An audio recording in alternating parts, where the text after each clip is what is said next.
په بامیان کې د 11 ځوانو جوړ ډله ییز واده. په دوی کې داسې ځوانان شته چې له 3 تر 8 کلونو کوژدن وو او د واده د لګښتونو وسې نه درلود.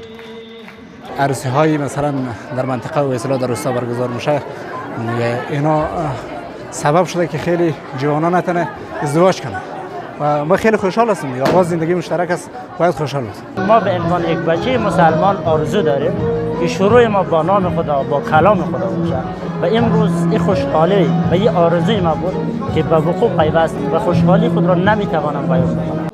د دغه پروګرام مسؤلین د ډله ییز واده موخه د اسانه او اسلامي واده دودول او د ناوړه دودونو له منځه وړل بللي. نمیتونستیم که عروسی کنیم. این از فرصت استفاده شد، بهترین فرصت ما بود که در اینجا ما آمدیم در عروسی دستجمی. امروز خوشحال هستم که وقت بخیر عروس گرفته طرف خانه میره از اینجا که محفل خلاص عروسیش. اختلاس ما ضعیف هستم. مدت 1.5 سال نامزد کردم مونده. کاربار نیستم. مشکلات زیاد هستند. ما در این عروسی رضایت داریم، خوش هستیم.